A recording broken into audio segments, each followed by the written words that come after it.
But it starts with Matt Damon meeting his wife, and he's scared to go and say hello. And he says, you know what? 20 seconds of courage, 20 seconds of bravery. You can do anything for 20 seconds. Just be brave for 20 seconds and then see what opportunities come on the back of it. Now, he was uncertain when he went into that. And it's based on a true story, right? So when he went into that cafe and asked his wife for her number, or whatever it was he said, or made that introduction, he didn't know at that point he was going to become his wife, but he was uncertain that she could have just said, I'm married, or no, I'm not interested, or whatever. So if you are feeling uncertain, when you get going, when you get into that flow, whether it's getting up on stage, doing that public talk, doing that thing that you're unsure about, after about 20 seconds, you'll find a lot of that initial anxiety is gone. You'll be in a different state than you were 20 seconds ago, whatever that state is. Hopefully it's somewhere better. But the position, the state of mind, everything that the whole way you saw the world before that moment of stress, that moment of uncertainty, 20 seconds later will look entirely different. Good. But today we're going to be talking about something slightly different, I believe. We're going to be talking about uncertainty. And I think that's pretty much a follow-on from the previous episodes, right? The uncertainty of what happens next in your situation, having the sudden loss of your father, the uncertainty of mine of not knowing when that date might come for my father, but also just how the idea of uncertainty and how it can impact our lives, how that leaks into a lack of confidence sometimes. And I think from a mindset perspective, how both of us view uncertainty in slightly different ways as potentially as an element of strength. And I think it's an interesting place to explore as a concept. What are your feelings? Or maybe you can take the floor with your view. Yeah, I mean, I think the thing with uncertainty is it is ever present, right? For example, even a very real example, right? You and I last week, right? We were trying to do this call and I was in Brighton, tethered off my phone, and it didn't kind of work. And so nothing in life is certain, except for obviously death and taxes, as the old saying goes. But effectively, because we have to live with uncertainty throughout our lives, it's how do we deal with that? And the reality is you cannot control the events in your life, right? We've talked about this many times. But what you can control is your response to those events. So I guess it's understanding where is the certainty within uncertainty, because I think we started to talk about it last week, and I'm not sure if you looked up this stuff in the week in the interim, but Tony Robbins, the motivational guru, whatever, he has his 6 human needs, right? So you've got like Maslow's hierarchy of needs that people may be familiar with, but Tony Robbins talks about these 6 human needs, and the first 2 are foundational needs, right? The other 2 are additional needs. The extra 2 are growth, I think, and contribution. But the other ones are love and connection, or love/connection, significance. But then the other 2, the 2 base needs, are certainty, because we want a certainty in our life, but uncertainty as well, variety. And because, for example, if you've ever watched a movie that you've already watched, why is it we do that? Well, we're kind of certain that we're going to enjoy it if we enjoyed it, or we're going to get a certain response, right? Laughter, tears, connection with the person we're watching it with. But at the same time, we want a little bit of uncertainty because there's going to be a different emotional response we might get. We also want uncertainty by watching new movies, right? But there may be the same kind of movies. For example, you're always watching Marvel movies, right? Because you're certain you're going to have a good time, you're into superheroes as well. But you don't know exactly what's going to happen in the movie. So we've got this dichotomy in our lives, the need for certainty and yet the need for uncertainty. And sometimes we feel like we go away from the uncertainty because we want things certain. But if we knew everything, if we knew every day what was going to happen when we left that house, and this is actually the problem for lots of people, it gets quite boring, right? You're going to get that 7:06 train. You're going to spend 23 minutes on the train. You're going to walk, get your Starbucks. You're going to go into the office. Your boss isn't going to say hello to you. You're going to sit down. And when you've got that certainty of your pattern, it becomes boring and depressing, actually. So this is weird. We've got this thing. We need for both certainty and uncertainty. Yeah, well, I think we've tackled some of these elements in slightly different ways in previous episodes, right? I mean, I've talked a lot about in the past about the idea of being flown to the top of Everest versus climbing to the top of Everest. And the thing that makes you're looking at the same vista, but the view is entirely different because the person that's been through that journey and actually faced all of that uncertainty, that question of will I make it to the top, the question of will I have got enough oxygen, will I get out of the death zone, all those things that come in, that's what makes that vista at the top of that view so spectacular, right? Because you've gone through that uncertainty. And actually, it's when you go through uncertainty, we can often find the real beauty in things. And it's not a surprise when you see people that have got access to everything. If you think about it in terms of financial terms, the billionaires of this world or the multimillionaires of this world often aren't happy. They're not fulfilled because, if they want a Lamborghini or a Ferrari, they can just, can buy plenty for. They want to go somewhere, they can do it. It's a lot of there is little uncertainty in their lives, and it gets depressing because sometimes there's value and excitement in uncertainty. It's not knowing the outcome. The idea of getting on stage for many people would be very, would bring up feelings of real anxiety, of real fear, because they're uncertain on how it's going to go. And yet 9 times out of 10, certainly in my experience, whether it's a theatre performance, which is obviously my background, or whether it's giving a speech or whatever, after the fact, when you've delivered the speech, you've done that thing, you've delivered the performance, that's where the euphoria comes in. You've got through the uncertainty, you've worked through that journey, and it's like, wow, A, I got through it, B, I can do it. And actually I look at the reception that we got. And that's why I think sometimes, uncertainty can have a negative connotation attached to it. But actually, one thing, as you mentioned earlier, that we all know is an absolute guaranteed constant, and that's change. Change is always around us. So if we can embrace the change rather than be fearful of it, I think that's a really positive outcome. I know one thing that you and I have talked about a few times, which is Stoic philosophy. So control what you can, cope with what you can't, control what you can, cope with what you can't, and concentrate on what's important. And the way that you remember that is with the C's that it relates to. But actually, there's 3 C's in uncertainty as well. And there's context, which is the awareness of the threat level, the awareness of the person laughing at us or heckling us on stage or whatever that might be, that gives us that feeling inside of that real anxiety, the emotional reaction. Then you've got the content side. So the meaning making behind that level of anxiety, the assumptions we're making. Do the people have the same values as me? Does this align with my purpose? And then there's the conduct side. So 3 C's: context, content, and conduct. And the conduct side is the acceptance of that committed action. The ability to problem solve it, the ability to label it and access the mindfulness techniques, which you're so skilled at telling us all about, Harry, that I think if you can get those 3 things together, for many people that are listening to this, to have something in their lives right now they might be uncertain about, we can flip that on its head and say, you know what, this is an opportunity. Uncertainty brings opportunity every single time. And I know that you've got some practical applications about how we can help ourselves deal with that anxiety that often comes with it. Yeah, it's interesting you talk about context as well, because when you were talking earlier about uncertainty, what jumps into my head is a specific situation where there is somewhat uncertainty, but where I really enjoy it. And this is airports. I really love airports, and I don't love them enough that I'd want to work there or spend a huge amount. But when a lot of people, they want to get to the destination as quickly as possible when they start their holiday. Then my holiday always starts the moment I step out the front door. But what I love about airports is this idea of possibility, is this idea that you're going somewhere and you don't know what it might bring or who you might bump into or whatever else. And inevitably, they're not particularly interesting, the airports, a lot of the time. It's rare that I would have anything massive to shout about, but it's that feeling that when I go, because I'm going into a world of possibilities. Airports, even though you might have your ticket to a certain destination, it just feels to me that the world is at your fingertips there. And I remember when I was traveling, so as you know, and maybe the listeners know, but I traveled for about 2 and a bit years after university, from 1999 to the end of 2001. And I remember what was uncertain all the time was where I was going to stay, right? Because I for the first year that I was traveling, I never spent more than 4 nights in any one location. And then I went and lived in Sydney for about 4 months.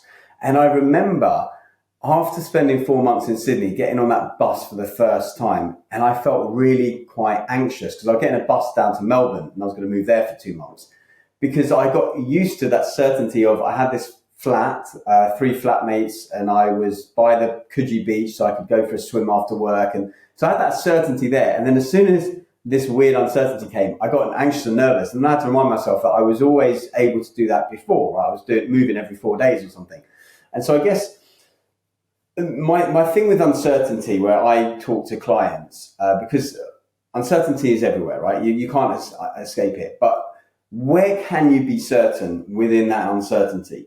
And the place where I think that most people can be certain within that uncertainty is in their response. So what I mean by that is, for example, I'm uncertain about various things that are happening in my life, right? Not just my father's death, but some domestic issues and changes and all that. But what I can be certain of is that I'll find a way, or that I have done things in the past, right? I draw on past experiences of where I've overcome challenges, and I was certain I got through that because I did get through it because it's in the past.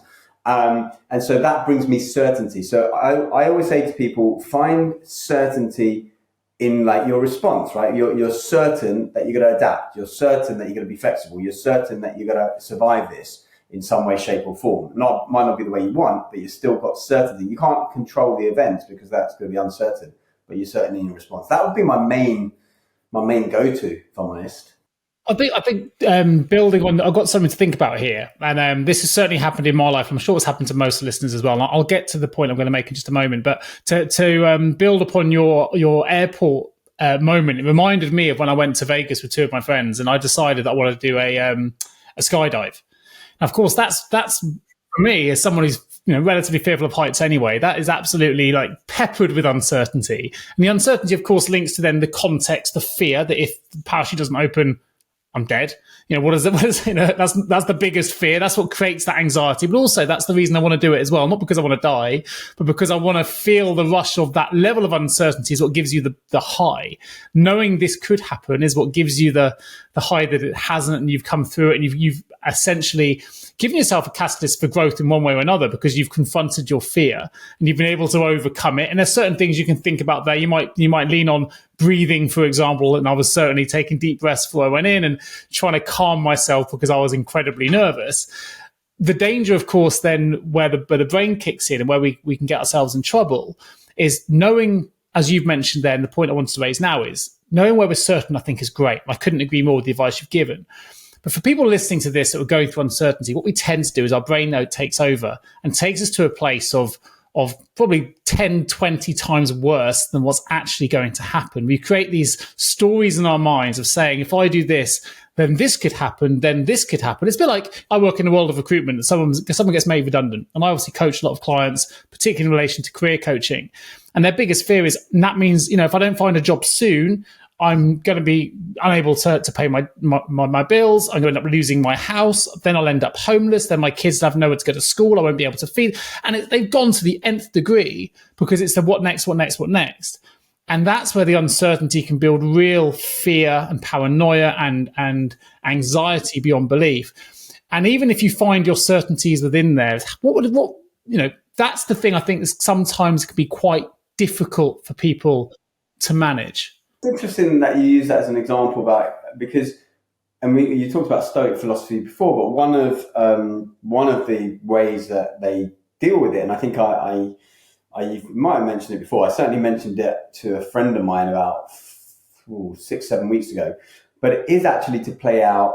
You've mentioned it before as catastrophizing, but to play out that worst case situation, because often it will never get as bad as the way you catastrophize, but then when you get to that point, you go, okay, so then what's going to happen? Because I've often thought about this. If I do this and I do this, then what will happen? I go, all right, well, I'm going to have to join the army just so I have a roof over my head.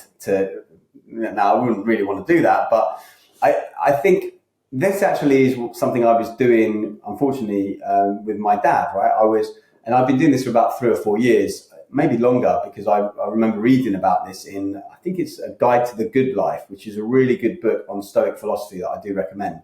And so I started playing this out, right? How would I be? And actually it's really hard because you're basically doing negative visualization because you close your eye, at least I close my eyes, I get into it. And it used to bring me to tears because I would vividly imagine that point. And in a way, I did the grieving progressively over the last 5 years before the event has happened itself. And so that kind of sort of helped. And I think if you do play out the worst case scenario and say, okay, well, what's going to happen if I lose my job? And what's going to happen if this happens and this happens and this happens? And then you might get to the point where actually, all right, I can cope with that, right? Okay, I'm going to have to live on my sister's couch. I'm going to, my kids are going to have to like share a bedroom or something as we downsize from a 4-bedroom to a 1-bedroom or something. Not great, and probably unlikely to happen as well in the grand scheme of things. But you get to that, the worst case scenario. I think it's actually a coping mechanism, coping tool. I fully agree. I mean, I've talked about the power of catastrophizing in a coaching context before in previous episodes, right? You catastrophize, you say the worst case scenario, and then you work back and go, actually, well, if that was to happen, I could take this action. If that was to happen, I'd be able to cope in this way using the Stoic philosophy and so on. I think, interestingly, though, it sounds so obvious when we're talking about it now. When we get to the worst point and you're finding yourself, imagining yourself in the fetal position, rocking up and down in the room, right? Whatever it is that worst case scenario looks like to you, we often don't have just that extra thought. The most important one of all that you've just highlighted there is, okay, so if I do get to that point, what next? What do I do? How can I plan for it? Instead, we stay in that world of just pain or embarrassment. If you think about going back to the talking on stage, for example, a lot of people are fearful, and you've done your Toastmasters courses, you've done stand-up comedy, which must be a great example to talk about. Probably, I'm sure there's some anxiety and some uncertainty approaching that. People are going to laugh. Am I going to get heckled? All those things. But a lot of people that think about public speaking as an example, they'll go to the worst case in their eyes, which might be that everyone laughs at me and it's really embarrassing. But what they don't then ask themselves is, and if they were to do that, what would that mean for me?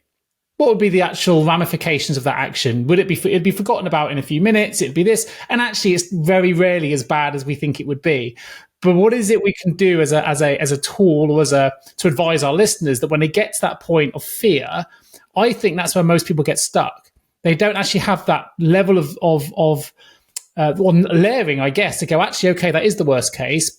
But they need to go that level further to go, and if that was to happen, actually, this is what I'd do. And you can almost create an action plan for it so that you feel more prepared. Of course, that's a worst case scenario, but just knowing you've got an action plan, we know if we've got plans for things, we tend to be less anxious about it. I'd be interested to know how you got on with your stand-up comedy. That was something you did. I never saw it. I'd like to. Yeah, to be fair, there's actually some versions on video on YouTube, on my YouTube channel somewhere. But it's interesting because I was, as you were mentioning or reminding me of my stand-up comedy course, I was thinking actually we did do quite a level of certainty within that. And what I mean by that is that it was before we did the showcase. So it was a 9-week course and you do 8 sessions before you get to the showcase. And then you do a 1 session after the showcase to kind of see the feedback. But by the time you get to the showcase, you do have a certain level of certainty, because what happens is the first few weeks it's quite personal development-y actually, because you have to write down a lot about you and your fears and your quirks and this and the other to get material. But you're practicing that material in front of the other 10 or 15 people on your course. So you get an idea of what's going to work and what's not going to work by the time you actually get to that showcase. So you've got obviously uncertainty because it's a new crowd, new dynamics, you're on stage, it's all that. But you also have a certain level of certainty because you know that of the 100 or so jokes or bits you put in there, you've only kept 7 or 8 because you've whittled out the other 90 odd because you've done that. So you have a level of certainty which actually gives you comfort. And I think that plays into a lot of the things that you were mentioning about. I remember when I used to work in the London Stock Exchange and also when I used to work for Sainsbury's head office, and we would do these massive IT upgrades and cutovers and things like that. And one of the things, so you'd have to take the systems out for like a few hours and then make sure it's up. But one of the things that I was always adamant on doing is always making the decisions ahead of time. So you play through all the different scenarios in those weeks of planning meetings so that when you get to the point and you say, right, it's not done by 11 o'clock on the dot, you don't need to wait till 11:01 or 11:02 to kind of see if it works. You've already made the decision that is your cutoff and that is it. So there's no decision to be made in that time. And I think, whatever it is, what's the phrase, right? Proper planning prevents poor performance, whatever. Yeah, all of that. I think that's the level where we can get to, because you're certain in your robustness of planning, but you're uncertain as to how the events will unfold. It's a bit like having the fear might be you get heckled, but of course, if you're training over 8 sessions, I'm sure you planned for the hecklers, so you had somewhere to go. Firstly, on these 5-minute showcases, no one's really ever going to heckle. But let's say that's the case, because I regularly stand up in front of challenging audiences, right? Teenagers. And sometimes, for example, and this is a weird example, but I go to schools, right? Different schools sometimes. And I might be at break and I've gone to the toilet and I've washed my hands, right? And sometimes these schools, the power of the way that the tap is, right? You're not familiar with the tap, right? And it powers off and literally it will spray and it will just soak you in the area that looks like you basically wet yourself, right? And then I've got like reasonably light colored trousers a lot of the time. So then I'm thinking, when that happens, or if that happens, how am and I have to then stand in front of 30 people, how am I going to cope with like a stupid 15-year-old child or young adult who's kind of going to heckle me on that? So I have to think quick on my feet with those things, because often you get those kind of comments where, you have to think. Again, it comes back to being certain that you're able to cope with whatever is thrown at you, because you're not going to ever know what's going to be thrown at you. And I think that comes from practice. There are loads and loads of examples as well. I think there are loads. I probably can't list any off the top of my head, but I know from just reading, and I'm sure you probably can, right? But where actually it's I can do it from a coaching context, actually, as a client I've been coaching recently who did lose a position through redundancy. And I remember the uncertainty attached because they're breadwinner of the family, lots of anxiety attached to that, a lot of serious consideration going into how we plan for the next move.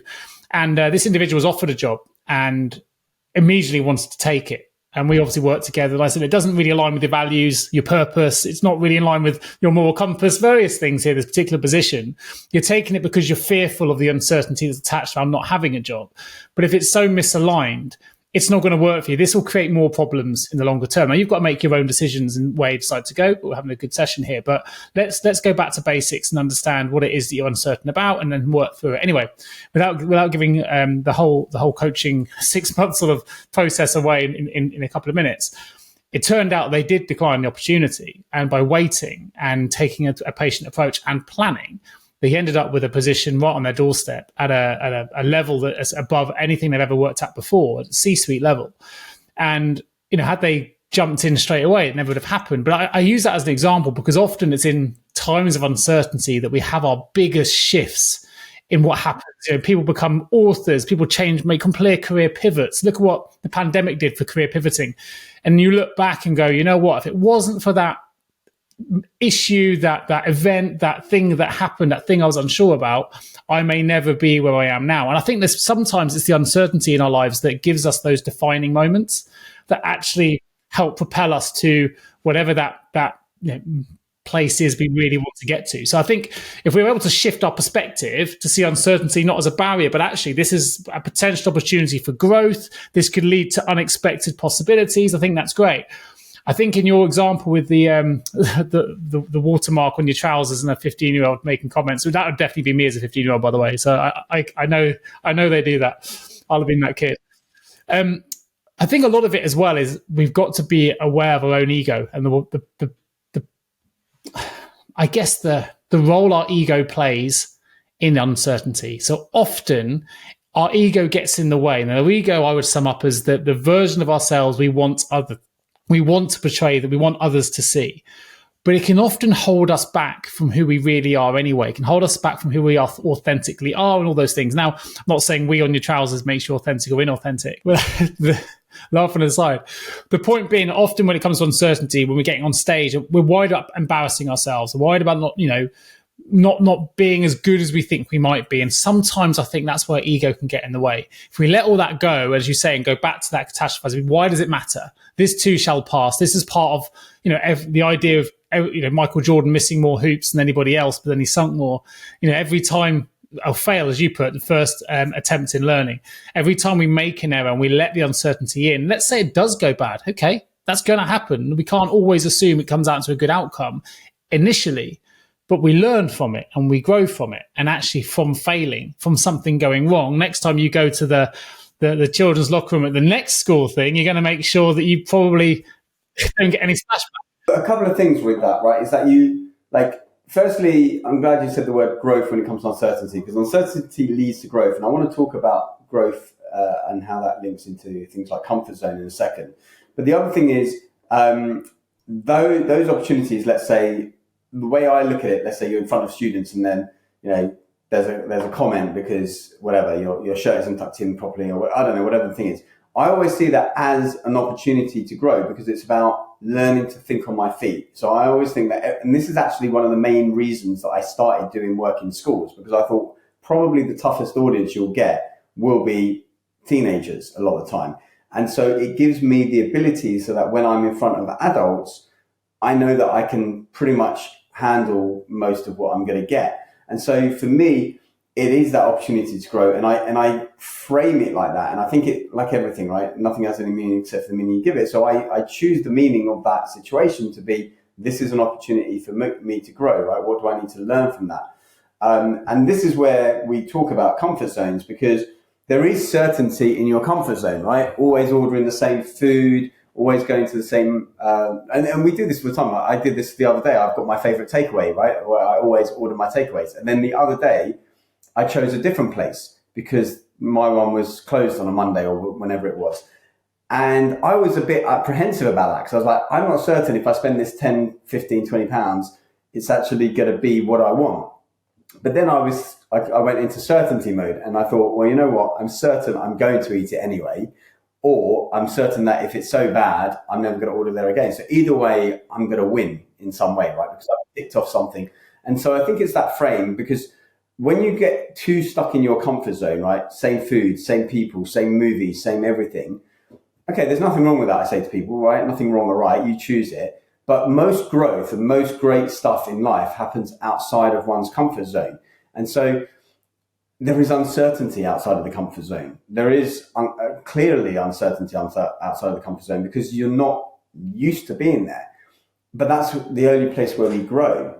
And this is why we have to get comfortable with being uncomfortable. We have to be comfortable with being uncertain, because that's where growth comes. Otherwise, if all we wanted to do was be certain, I joke with students, at one point, crawling was part of their comfort zone and walking was not. But they had to push themselves outside of that zone because they saw other people doing it to get there. If we all wanted to stay in our comfort zone, we'd all be on our hands and knees crawling right now, but we're not. But somewhere between the age of 2 and 3, and whatever age the person listening right now is, we might think that it's okay to just stay in our comfort zone. And for some people, it might be, if you want limited options and limited opportunities, and that's fine. I'm not here to say that's right or wrong. It's just that the majority of people tend not to want that. I mean, I'm sure it's a whole podcast in itself, and I'm sure it's on our list of covering anyway, which is all about happiness. Right? I would argue that if you're always stuck in your comfort zone, are you really hitting your heights of happiness? Because we're not challenging ourselves and we're not pushing ourselves into those uncomfortable zones you talk about that allow us to grow. And I think if we're not growing, then we're stagnating. And I personally, maybe I'll get people to disagree with me on this. I feel like if you're stagnating, you can't be that happy, even if you might be getting by, but it's difficult to getting by in a comfort zone in that context. I think it's difficult to be truly happy if you're just in your comfort zone all of the time. We want to be stressed. There's people talk about distress a lot. I think I talked about this one of the first episodes we recorded. Distress is the word we often hear, but it's on a curve. Distress is when we go too far on the stress curve. But there's a place before that called eustress, and eustress is where we really thrive. It's where we get the right balance between challenge, and it gets all the cognitive neurons firing, because we feel like I'm in my zone. Yes, we're working hard, we're doing whatever we are, but people have that state of flow, that state of zone, and that's before you get into the space of distress, or in a place of eustress. If you're in your comfort zone and you don't ever hit that height, and I would argue that you might be getting by, but are you really in that, as happy as you could be? It's for another show, but I think we could, definitely revisit that. What I thought was really interesting, though, how we were talking about there, what brought to mind, and it's a book we quote probably more than any other, which is Man's Search for Meaning. And in there it says, I don't know if it was, I don't think it was Nietzsche's quote, but he's quoted it rather than Frankel's, but it says, he who has a why to live by can bear almost any how. Now, for me, that's something that underscores the power of purpose and values, but in uncertain times, certainly in the context of that book, which is in relation to being in a concentration camp, right? So in uncertain times, we can live with anything if we understand what our purpose is. It doesn't matter. If we've got our purpose, we understand our why, we can move forward. So I think if you go back to the example of even being a stand-up comedian, if that's something you really want to do inside, and it's part of who you believe you want to be, and it's speaking to you to do that, if everyone laughs for the wrong reasons, or if you get heckled or it bombs, it doesn't really matter. That's one audience. It gives you a chance to go back, replan, go again, if that's important to you. I think the worst you could do is not get up in the first place, because you'll never know. And if that's really what you want to do, that will make you unhappy. And I would argue unhappier than it would be even going on and bombing. I think we talk a lot on this show about mindfulness. And I think that actually when we're in that place of uncertainty, particularly in relation to getting up in front of crowds, I'll use a different word, which is mindlessness. It's kind of our automated response to uncertainty. We kind of go, I don't know what to do, and become completely mindless to everything. And that's a really good time to bring it back to going, okay, what is it that's bothering me? What is it that really matters? What's going to happen next? How can I plan for it? And just use some of the mindfulness exercises that you've given in abundance during the course of the previous episodes to take you out of that mindlessness state, that panic, and then breathe and do all the things to go, you know what? What's the worst that can happen? And plan for it. Take yourself there. And then grow from the experience. I couldn't agree more that growth is the key. Yeah, I think with planning, when you talk about planning, this is also a practical suggestion I would make to people. Before I make the suggestion, I'll just kind of draw our minds back to like 3 years ago, 3 or 4 years ago, whenever it was, when COVID first hit, right? Lots of uncertainty happening there, right? With jobs, health, all of that. I felt reasonably certain in some ways, right? Because early on, I kind of started to figure out what it was all about. And I'm pretty certain in my own, I guess, ability to be reasonably resilient with things. Now, that's not to say I didn't have concerns and wasn't thinking about things. But when it came to uncertainty within COVID, not just the illness itself, but specifically with work, right, with pay, a lot of people were uncertain about their pay. And I was thinking to myself, I've been like that for about 10 years, because when I left the London Stock Exchange, my pay is very variable, right? You may get some months where you get some money, then you might go months without. And same with my sister. She's a director. I don't think she's worked for like a year and a half now. And you never know when the next paycheck is going to come. And so where this leads into my practical example for people is that when those uncertain times hit, like during COVID and everything else, because I'd already had some level of uncertainty over, say, paychecks for 10 years, I had that background resilience built in. So my suggestion on a practical perspective is to build in uncertainty into your day, into your life. And that means in a small way. For example, go and order a different cup of coffee, right, than you would normally order. Watch a different kind of movie. Go a different route to work. Do those small things where there is a level of uncertainty. You don't know if you're going to get stuck in traffic. You don't know if it's going to taste horrible. You don't know if the movie's going to suck. That's uncertainty, and it's uncomfortable, but it's only a small level of uncomfort. And so therefore, when the bigger uncertainty things come in, you've got a bit of, it's like, again, gym analogy, right? Going to the gym and trying to bench press 100 kilos when you've never bench pressed in your life. No, start with 5 kilos. And then you build up to 100 kilos. Same with uncertainty, because we know uncertainty is going to come, and the big uncertainty is definitely going to come. Don't just have that 100 kilos land on your lap and have to move it. Start ahead of time with the 5 kilo weights. There's a few things you mentioned with the pandemic that brings to mind. Obviously, a very sensitive subject for some who would have dealt with huge amounts of uncertainty, whether it's about your job, about a family member, whatever. And the Stoic philosophy comes back there, control what you can. So if you want to wear a mask, if that's what you need to do, get the vaccine if you believe in it, whatever it is, there's things you can control within that process. Cope with what you can't and concentrate on what's important, which might just be spending time with your family or earnings, whatever it is you need to do. What I thought was quite interesting, though, is everything you've just discussed there is doing, which we've talked about in pretty much every episode, is when we do things, try and do them with awareness. So a mindful response to uncertainty then, even if you are taking a different route to work in your example, because we're mindfully aware that we're taking that choice, it kind of takes some of the uncertainty out anyway, because we're doing it with consideration, we're doing it with planning, we're doing it because it aligns with potentially our core values. It's in complete contrast to an automatic mindlessness response that might be there. That's often emotionally driven as a reaction, which is where uncertainty then brings all those other feelings of anxiety in. And yeah, I agree. You know, those kind of exposures to those smaller things can be really, really helpful in that context. And I think even in the pandemic, for many, of course, it was a devastating time for many, many reasons. But there were certainly some people that found opportunity in the pandemic as well and came out stronger, either as a family unit or they found a commercial opportunity or whatever it might be. So, you know, there are things there. What we can't avoid is uncertainty. We can't always avoid our reactions to it, but we can focus on trying to identify where unexpected opportunities might emerge, where we may be able to grow from the experience. I think probably we both agree that if we try and fight it, if we try and fight uncertainty or try and fight our reactions, then it becomes counterproductive.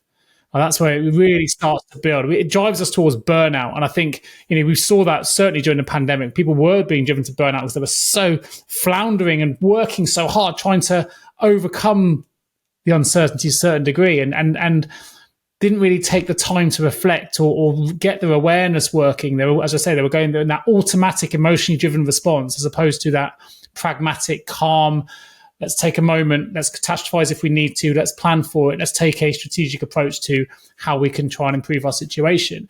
It's when we reappraise our actions and sort of access all the different data points that we've got going on and whatever that problem is, that we can start to realize it could be an opportunity, and perhaps the uncertainty isn't an enemy. It's something that we can grow from, particularly if it aligns with the purpose piece that we talked about. Yeah, I think when you talked about wanted to bring back to you when you talked about awareness and you talked about mindfulness, and we talk about it all the time, and you said, like, you know, doing that with awareness, just to drive home to listeners how important awareness is. So I'm listening to a podcast at the moment, and it's one of my favorite podcast hosts, which is the Model Health Show. And so I'm listening to an interview that he's doing with someone I first looked at their work maybe 12, 15 years ago. She's been in positive psychology movement for about 45 years, has done tons and tons of studies. A lady by the name of Ellen Langer. I'm not sure if you've heard of her or not, but anyway, I've used her studies many times in talks. And one of the things that she was talking about today and reminded me today of the study I was looking at was the hotel maid study. In fact, I did a video about this back in 2012, I think it was, on my early YouTube channel, where they took a group of hotel maids, right, people that change the bed, do the cleaning, all that, and they were from 7 different hotels across the state or wherever they were looking, and they had some people who said that they did no exercise, the rest said they did moderate exercise, and what they did is they did an 8 or 12 week study, and some of the group, maybe half the group, were, you know, just given a lecture on the importance of exercise, healthy lifestyle, and so on. And the other half were also told that, but then they were also told how when they hoover a room, it uses up 50 calories. When they do change the bed, it's 50 calories. Go up and down the stairs, it's 50, whatever the thing was. And then they came back 8 weeks later, 12 weeks later, and they checked they hadn't had any extra shift patterns, they hadn't changed their exercise habits, anything like that. And what happened was the group who were aware of what they were doing was actually exercise by multiple measures, whether it's BMI, hip to waist ratio, weight, all of that had gone in the positive direction. Whereas the group that weren't aware that it was exercise, even though they were doing the same thing effectively, had no change. The other interesting thing, just how aware your mind is, right? So, for example, they did another study where they created a puncture wound in people, just a small one, because ethically they wouldn't be able to probably cut the person. And then they were told how long something like that would typically take to heal. And those people that were told the shorter amount of time, like it would take, 15 minutes or an hour, whatever the thing was, collectively, statistically, had shorter healing times than those that were told it was longer. And she went on and on about these different studies. And the other one, I think it's Ellen Langer that did this one. I think you know this one, but they took, I think it was old age people, right? Geriatrics of some description this is done in the 1970s, this study. And they took them to a disused army base. that was still set up as if it was the 1950s. And what they did is they had two groups of people. I think one were living in there and the other group was still living there, but they were told to act as if it was 20 years ago. So all the conversations they were having, all the magazines, everything was supposed to be as if it was 20 years earlier. When they looked at the study afterwards, they noticed that strength had increased in those people. They had better gait, as in walking. They were more upright with their posture. Their balance improved. They'd effectively regressed somewhat age-wise because they were told to carry their own luggage, all of this, and they became younger because of it, effectively. And this is just how powerful awareness in the mind is in your practice. I think I'm seeing it right now with my dad, right? He's gone to France. The uncertainty of where he's going to be and how he was going to fare. Actually, when he's in France at his place where it's got a nice big garden and things to do and he can get back to what he loves doing, he's not thinking about the illness or the cancer. When you're sat at home and you can't get out and you can't go anywhere, you're left with just your own thoughts. Of course, you take it to the worst place, the uncertainty. When's it going to be my time? Will my family be with me? Will I get to see X? Will I make it to this birthday or not? And yet the idea of distraction now, he's in France. I'm not saying that this necessarily changes the end date, whoever the greater things out in the universe are dictating that time will be, is going to necessarily change. But his fear of it changes because he's not thinking about it all the time. I thought it was quite interesting when you talked about the weight one, though, because arguably, you could say that those that are more aware of what calories they're burning actually put on more weight. Because when you have awareness about how much the calories, and actually you didn't give the result away, but I made the assumption they were losing. But often when you think you've lost or you've burnt so many calories, you give yourself more justification to go and any excess calories. So it'd be interesting if some of the results fluctuated one way or the other. Although there was one study she was quoting where they had groups of people drinking a 350 calorie drink. And a third of the group were told it was only 150 calories. Another group was told it was 350, and another group was told it was like 550. And the changes physiologically when they measured, whether it was blood glucose, all of these things, was totally different, right? Based on what they perceived they were having. So I haven't listened to that podcast. I will do it. It'll be on my, it's probably downloaded on my iPhone. I need to give it a listen. But what I will say, I've been reading the book Cured. And this is all about remarkable recoveries from, terminal illnesses across the board. I'm reading it obviously because of my dad, and I think it's interesting, and the power of the mind is very much in there. But there are a lot of examples in there about where, certain people have been given a placebo, but have been, because they didn't know they were given a placebo, were fully believed they had the actual medication. They've completely recovered from things that were completely terminal, just because the power of the mind, that they were certain in their mind that they were having something that was going to cure them. That's what they were told. They believed it, and lo and behold, they end up, recovering from things that were in the world of Western medicine, shall we say, were unrecoverable from. And I think there's countless stories of that happening all over as well. The power of the mind is so strong. I'll have to read that book, actually. I've read one similar, and I think you've read it as well, haven't you? Not Mind Over Medicine? I thought you read that one as well. Have you not? Yeah, Mind Over Medicine, yeah. It was a while ago, but yeah, it's really good. But I think some of this links, sorry to jump in, but I think this links back to the Nietzsche piece, right? He has a why to live by could bear almost anyhow, in the sense that how many examples out there when we talk about, and I don't want to be dark all the time or morbid, because we talked a lot about death for obvious reasons with your dad and mine and my dad at the moment, but how many people actually hold on for certain things? When you've got something to live by, you can defeat the uncertainty in many things, or prognosis that people have given, because you need to get to a certain date or you need to get to a certain thing. But why does that happen? Because they've got a purpose. If you've got a really strong purpose and a really strong how, now, I'm not saying it happens in every single case, but certainly there's a lot of evidence of people that have been able to live longer when they've got a purpose to live by. And on the opposite side of the coin, of course, when someone has a broken heart because a partner passes away before they do, or a child or whatever, but certainly there's a lot of examples in people that have been together for their entire lives that when one passes away, the other tends, and often they say they died of a broken heart. That's because the purpose is gone, the why is gone, and the body can react in a completely different way altogether. God, we've I didn't mean to take that to such a morbid place after such a positive start.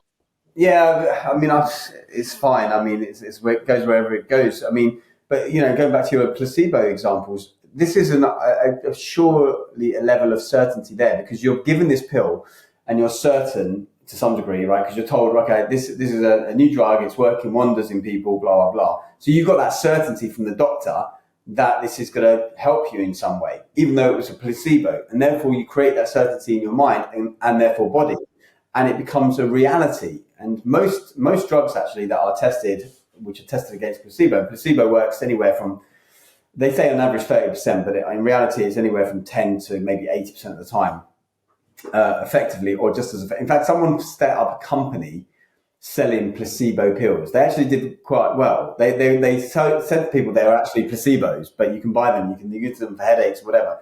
And they did well. And so I think it's to do with that level of certainty, because you're certain that this thing is going to help you. And most doctors, I think, who treat people will say a lot of the time it's the body that's doing the healing itself, right? They're giving these medications to allow that to happen a lot of the time. But I wonder, and I strongly suspect we've got no idea how much the body is actually influencing that healing rather than the exogenous thing that you're putting in. And I think a lot of that is coming from a certainty that it will work. And it's just, it's very interesting, this concept, I think, of being certain something's going to work, and therefore it does work. It becomes a self-fulfilling prophecy because you believe it's so strong. And this is how witch doctors always got away with doing the things they did, right? Because there's so much belief in that person that if they put a hex on you or they did this, then you might, pass away or whatever a hex is. I mean, there's entire industries based on superstition, right? So whether you, I'm not here to dispel or deny anything superstitions for those that have them, but there are entire things based on superstition where, if you believe something enough, you believe it'll be true, you'll avoid it. I mean, to be honest, I don't think I've stepped on 3 drains for about 20 years. I don't even know where that started from. I know it's completely ridiculous, yet something in the back of my mind goes, yeah, I think I'll just avoid those 3 drains. I don't want any bad luck, and I don't even really believe in luck as a concept. So that makes absolutely no sense. We are weird creatures. Like when a colleague of mine used to do that as well, and always avoid those 3 drains. And then sometimes I walk over and I go, "Damn it, I shouldn't have done that," because Richard would not approve, and it puts me off now as well. And I'm like, please watch this thing, Nick. Actually, it was years ago, but Darren Brown. I think it was Darren Brown. Darren Brown. Did you watch the special he did about luck? I'm not sure what it's called. I'll have to look it up. I think I've watched everything he's done and pretty much read everything he's done as well. So yeah. And it was, for example, and this happened to me afterwards. So those people that thought they were luckier tended to have better luck. So he did one experiment where he would put like a £10 note on the floor, and did people pick it up or not? And those that were lucky, yeah. And I remember a week after I watched that, I found the £10 note on the floor when I was walking, and then I gave it to someone who needed it. But that episode on luck was really, really interesting because he created that lucky town, didn't he? Where there was that lucky pole, and and it was all about whether luck is engineered or not. I think what's the phrase? It was from a golfer, right? The harder I work, the luckier I get.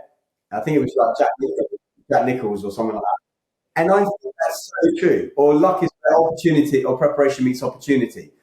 And I think that's so true because, for example, if you go, like, for example, you're a classic example of this, right? You work incredibly hard, right? You've got these 3 podcasts. You're having conversations with hundreds of people a year on the podcast alone. And you go to all these networking events. You do all these things. Yes, opportunities will eventually come because you're putting yourself in those environments where that's going to happen. Whereas if you're not doing anything, you go, well, why is my business not just suddenly taking off? Why is Nick so lucky and I'm not? Well, Nick is lucky because he spends 15 hours a week on podcasts, and he does this, he does this, and he does this.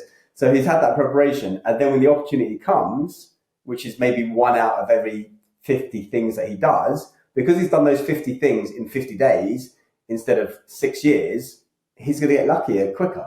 I couldn't agree more. That's the idea of you create your own luck, which is a kind of a contradiction in terms in that instance. But it's the idea of buying a lottery ticket, right? So if you win, you're not necessarily lucky. You're prepared for opportunity. You're prepared by buying it in the first place. That was the preparation piece, and the opportunity is the result. That's just, it's statistics that, yeah, if you've got it, fine, but you're still prepared for the opportunity. I can't physically win because I don't do the lottery. There is literally no chance I'm going to win the lottery. So it's, those that do win, even though they only spent £1 doing it, they still prepared themselves for the opportunity. In it to win it, as they say. You've got to be in it to win it. Or Wayne Gretzky, right? The ice hockey player, one of my favourite quotes, you miss 100% of the shots you don't take. Yeah, love that. Very good. As a sporting fan, I was like, it's not a bad place to probably round on time. Is done about an hour already. God, we've been rabbiting on. Hopefully, for those that are struggling with anything from uncertainty, I'll let you sign off today for the listeners. I'll finish with this bit and I'll hand back to you, Harry. But there's a movie which I've talked about on the show before. I love it. It changed my life, and in a way that people won't realise. But it's massive, and I say it to everyone that I meet since. Certainly, in the coaching capacity of my kids. About a zoo, brilliant movie. It's about a zoo actually based just around the corner. You know where I'm going with this. Just around the corner for me here in Devon. American movie, but the zoo itself was based in Devon. But it starts with Matt Damon meeting his wife, and he's scared to go and say hello. And he says, you know what? 20 seconds of courage, 20 seconds of bravery. You can do anything for 20 seconds. Just be brave for 20 seconds and then see what opportunities come on the back of it. Now, he was uncertain when he went into that. And it's based on a true story, right? So when he went into that cafe and asked his wife for her number, or whatever it was he said, or made that introduction, he didn't know at that point he was going to become his wife, but he was uncertain that she could have just said, I'm married, or no, I'm not interested, or whatever. And there's so many examples of this happening in the real world. But he took that 20 seconds of bravery to walk into that place and meet her. And unfortunately, I won't give the film away. It's quite sad in terms of what happens, but he ends up buying the zoo. But it's all based on that 20 seconds of courage. So if you are feeling uncertain, when you get going, when you get into that flow, whether it's getting up on stage, doing that public talk, doing that thing that you're unsure about, after about 20 seconds, you'll find a lot of that initial anxiety is gone. You'll be in a different state than you were 20 seconds ago, whatever that state is. Hopefully it's somewhere better.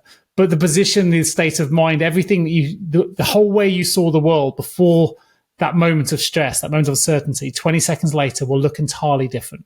And then you'll deal with what's in front of you at that moment. But take 20 seconds. Just go, you know what? I can do it for 20 seconds. I can go into that room. I can have that meeting with my manager. I can go and talk on that stage. I can do that stand-up gig. I can jump out, 20 seconds. When you're doing a skydive like me, I had to be brave for 20 seconds. That was the time it took me to look out, hold my breath, shut my eyes and let go.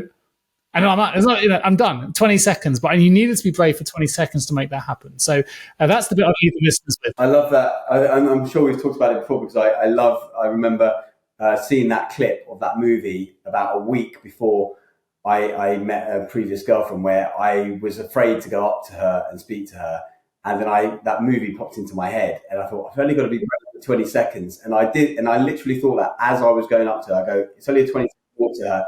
And then we ended up being together for years after that. But had I not watched that movie and thought about that, I might not have done that. And I think what I would leave the listeners with is somewhat similar, where what I was saying before, which is two things. One, find certainty within yourself in the uncertain times. But more importantly, build uncertainty into your life in those 20-second moments, in those small moments, whether it is chatting to the person, whether it is ordering a different cup of coffee, it's taking a different walk to work. Build uncertainty into your life so that when those proper uncertain moments come, which you can't orchestrate, you have got certainty that you can adapt because you've already got the certainty. Oh, I chose that different cup of coffee. It wasn't that bad. Sometimes I tell people to put their trouser leg on the other way, right? Because often people have a favored leg, like left leg or right leg. And we do the certain way all the time. And then just use the other trouser leg, your other leg first, because what it will do is it will tell your brain, oh, I did something that was unpredictable, uncertain, and I'm okay. I'm still alive. And then you build that into your psychology, where you say, I'm actually okay with uncertainty. That is the best advice I would give to people, is build it into your daily habits, moments of uncertainty, because then when the real uncertainty comes, you're going to be certain that you can adapt and you can flex and move in the way that you need to. So that's what I would leave people with. And right now, certainly it's time for us to close off and get on with the rest of our evening and see what the week brings us, I think. Oh yeah, I'm going to mention as well, we are launching our YouTube channel, so Mindful Pass YouTube channel. So hopefully you're watching this on that platform if you're not do go and subscribe. Please do subscribe to us as well on your favorite podcast channel, wherever that might be. Leave us a review if you can, be hugely grateful. But most importantly for us, if you can spread the word, share the show, whether it's on YouTube, whether it's on your podcast platform, whatever it might be, with anyone you think might benefit from the content we're producing, that would be hugely, hugely appreciated for myself and Harry. Harry, thanks ever so much for today, mate. It's been a pleasure to catch up as always. Likewise, Nick, and thank you, listeners, for your continued support. And please, think of one or two people who you feel could benefit from listening to this show and share it directly with them via WhatsApp or anywhere else you share things with. Good stuff. All right, take care. Stay healthy.